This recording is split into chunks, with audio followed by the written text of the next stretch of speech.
Stop using merge and center. You must be thinking it's a very prominent command. So why am I stopping you to use this? I've got smarter command than merge and center, which is center across selection.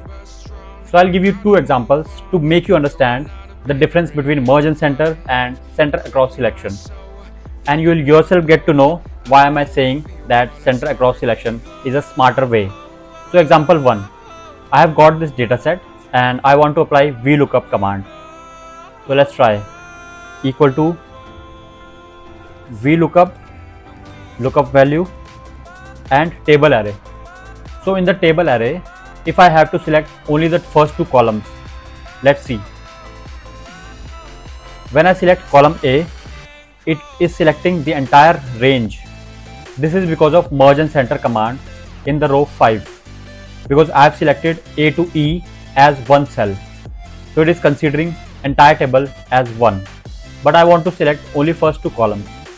So this is the limitation of merge and center. Now let us try with the second and smarter command, which is center across selection.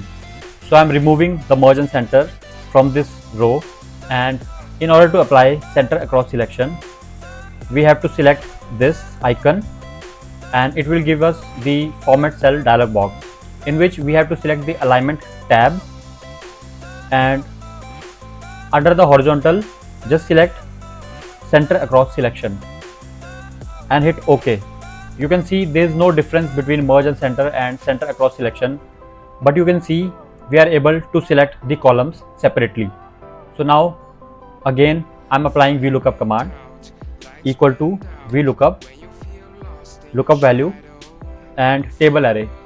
So in this case I am able to select first column separately and first two columns as well. This is because in center across selection it does not consider the entire cell as one. So like, share and subscribe DataMind with Vaibhav and become smarter day by day.